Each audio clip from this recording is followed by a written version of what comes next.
Mecha's guides. Hey guys, Mecha here with the easiest games of 2019 for achievement and trophy hunters. Now this is a long anticipated video for many of you. I make this list every year and this year is no different.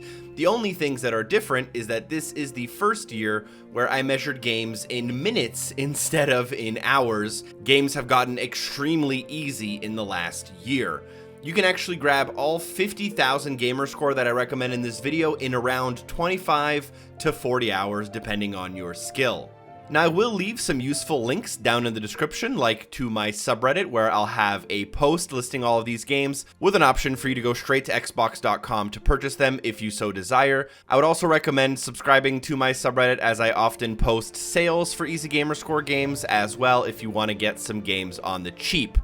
Now, a lot of the games mentioned in today's video aren't that great. I will have a separate video coming out in the new year where I mention all of the easiest Gamerscore games that don't suck. Now, before we get into the top 20, I'm going to put on screen numbers 50 through 41, and then number 40 through 31, numbers 30 through 21. Feel free to either screenshot those, read through them, or find them in the subreddit, and we'll count down each of the top 20 one by one, but we're going to go through them pretty quick. Starting off at number 20, I have the game Heroes Trials, which came out right at the beginning of 2019, automatically being one of the easiest games ever made. This one lasting about 20 to 40 minutes, but does require a little bit of a guide. You'll find yourself going through the game, controlling a couple of characters, learning some magic spells, and defeating a couple of bosses before quickly wrapping up. In at the number 19 spot, I have SNK 40th Anniversary Collection, probably the most expensive game on this list, but also one of the easiest in terms of its difficulty. Once you install this one, it's basically a collection of old school games. There is a way where you can watch a computer basically play the game for you.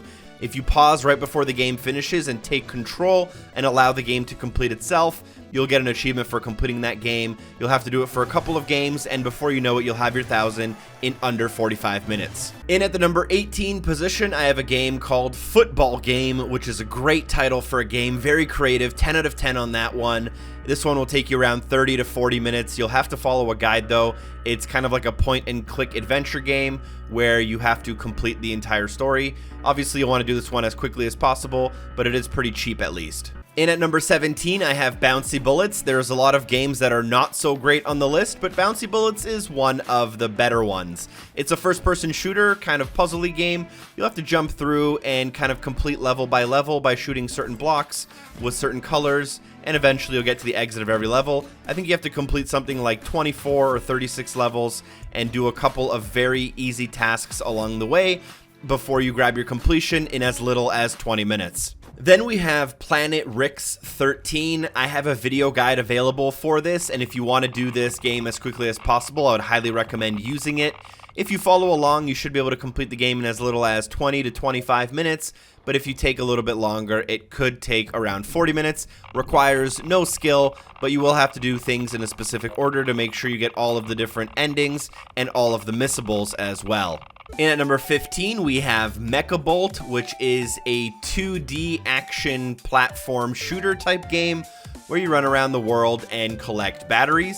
If you did want to complete the entire game, it would take you incredibly long, but because this is published by Radalaika, you're only required to play about 20% of the game, meaning that you have to collect only 48 batteries. I think there's a couple of hundred.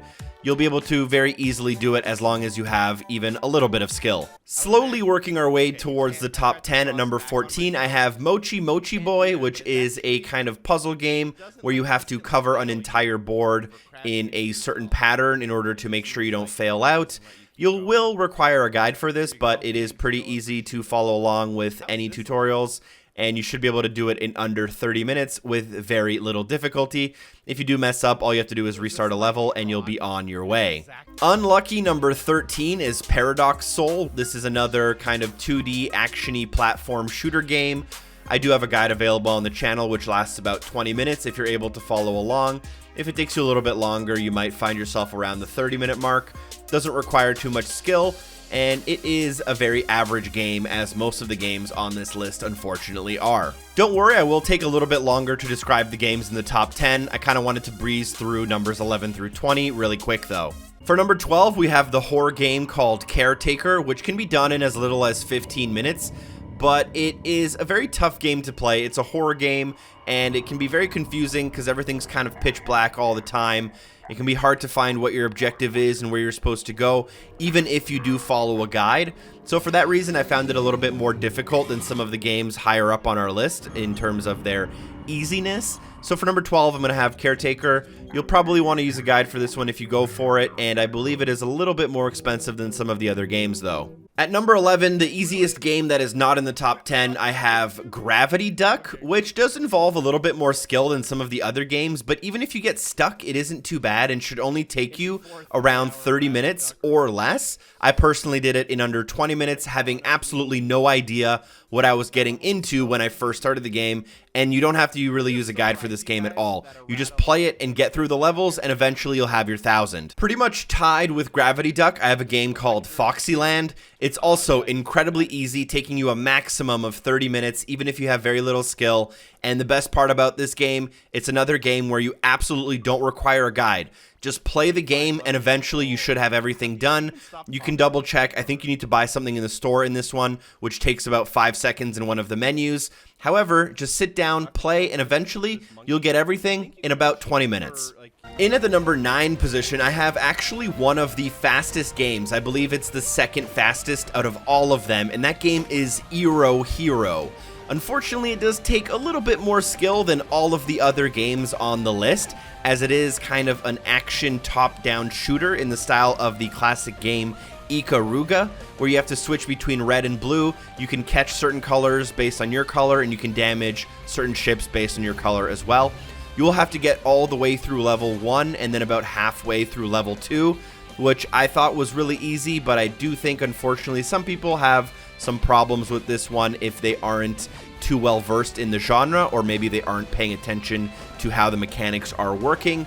You can get this one done in as little as 8 or 9 minutes. It personally took me around 12, and for most people it should definitely take under 30 minutes. But if you find yourself struggling with games that are on the more difficult side, you might end up having a bit of trouble with this one. It's not hard at all, but comparative to the other games on the list, it's a lot more difficult than those. In at the number 8 position, I have a game called Dagger Hood, which can take around 15 to 30 minutes and has a pretty average difficulty in terms of the games we're talking about today. This is a two-dimensional pixel platformer game where you're able to throw a dagger across certain gaps and kind of teleport to it. The gameplay is actually okay, but as with many Ratalaika games, as mentioned previously, the game has a ton of levels, but you're only required to play the first 12. For some reason, you actually don't need to experience the vast majority of the game to get the 1,000, and you'll be done this one before you know it. Just make sure you're grabbing all of the gems in every level before you proceed. In at number 7, I have Fractured Minds, a game that only costs $2, and for some reason, a lot of the Gamerscore people are skipping on this one and then going to $5 games instead. This is about as easy as it gets, taking on average 15 minutes up to a maximum of 30, but it requires almost no skill at all. I do have a guide available for this one to make it go a little bit faster if you so desire, but there's only really 1 or 2 things you can miss along the way, and the game does have a chapter select for you to mop up afterwards if you'd rather just play it the way it was meant to be played. On top of it only being $2, a significant portion of the proceeds from the game go to a good cause, so I'd recommend this game above some of the other not so great games I'm going to talk about in a second here. For number 6, I have a game called Himno, which is an interesting game, but you would never know that if you were going for the achievements, because the achievements have almost nothing to do with the actual gameplay. Instead, you need to do things like jump 1,000 times and dash 500 times, which you could do through natural game progression, but most likely if you're going for achievements, you're standing in a corner at the first level, just spamming the buttons that are associated with those controls. You will have to beat like a couple of levels here and there, and they are incredibly easy, and you won't actually learn or get to experience pretty much any of the game. So if you want to spend money on Gamerscore, Himno is a great option, but don't expect to actually get a great game, unfortunately. In at the number 5 spot, I have a game called MetaGal, which is possible in as little as 10 minutes up to 30 minutes for those who might struggle, and I have it as a average difficulty in terms of the other games on this list. It is a Mega Man style clone, and it will require you to basically beat the first boss of the game and grab a couple of very obvious kind of gear collectibles along the way, which you really have no possible way of missing. You could theoretically get stuck, but the game does have a checkpoint system, luckily, and as long as you can string together a couple of checkpoints, you're good to go. And there you go, MetaGal, easily done in under 30 minutes with no guide required. In at the number 4 spot, I have the game that is the absolute fastest out of all of the games, and that is Super Weekend Mode, possible in 7 minutes or less. However, to do it in those 7 minutes, you will need to do a couple of flawless runs, which if it's your first time playing the game, most likely won't happen. You might need a practice run at the beginning and then maybe a practice run near the end, probably averaging around 15 to 20 minutes for the average person. And it does have a slightly higher difficulty index than some of the other games on the list, which is why it's at number 4 instead of higher up on the list. However, you definitely want to try this one. It is at a pretty cheap price, and in my opinion, it's actually not that bad of a game, although others aren't necessarily so keen on it. Cracking right on into the top 3, I have a game called Deep Space Rush, which I actually played specifically to do research for this video. And it's going to be number 3 because it only takes around 15 minutes. It could take you closer to 30 minutes if you really are struggling, but the difficulty is incredibly easy. You basically just walk forward through a platforming level, you have a gun, you just keep firing the gun, the enemies will walk into your bullets, automatically die. I think you need to complete 50 kind of screens, which sounds like a lot, but it's not. You're doing a screen every 15 seconds or so, and the enemies will basically run into your bullets. You have to kill 100 of them, which will just happen. If you die, there's really no penalty. You take your coins with you, you can upgrade your weapons and move on, and eventually you'll get there. You basically just press forward and hold the shoot button, and eventually you will get your 1000 gamer score. It's as easy as it gets, but there are actually a couple easier games than even this. In at number 2, the oh so close but not quite close enough game is Canandroids Prey Blue. This game takes approximately 15 minutes. Even if you really want to take your time with it, it could take 30 minutes, but really shouldn't. And it has a difficulty almost as low as possible because it is a 3D visual novel. The gameplay consists of you going through dialogue and choosing certain options in order for the game to react a certain way. This one does require a guide to some extent, as you definitely want to optimize your time, but even if you just kind of stumble through the achievements, read through them, and then look out for the cues in the game, you should be able to figure this one out very easily on your own if you'd rather do that instead. I will have a guide coming out for this game in the near future, so keep an eye out though if you do want to try it. The interesting thing about this game is that it does require 2 playthroughs, but scrubbing through a playthrough only takes about 6 or 7 minutes. And the game itself actually isn't so bad if you actually want to experience it for yourself at a regular pace, so that's up to you if you'd rather pick quality over quantity. In at the number 1 spot, you guys know exactly what was going to be here before you opened up the video, and that is A Winter's Daydream. This is the only game in my list which I gave an index of difficulty of 0 out of 10. This game requires you to press the A button and absolutely nothing else, and you can beat it in 25 minutes using that method. However, there's also a method if you go into the options and set the dialogue speed to maximum speed. You can complete this game in 15 minutes or so, again, only pressing the A button. Playing this game regularly, though, would actually require you to play for about 3 or 4 hours, but luckily, because we're only going for achievements, we're just going to skip all of the dialogue. And this one actually is a visual novel but doesn't have any dialogue options.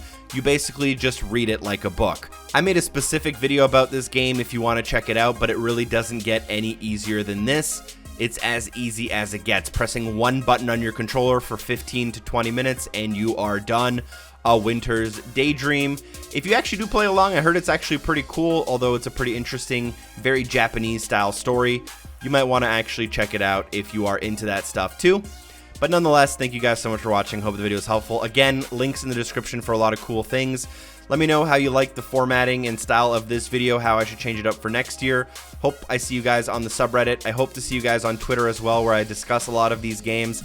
And I do stream a lot of these games over on twitch.tv/Mecha91Productions, so you can check me out there as well. Drop a like on the video, subscribe for future content. Special thanks to everyone on Patreon for supporting the show. Shout out to Double O, and I'll see you soon. Peace.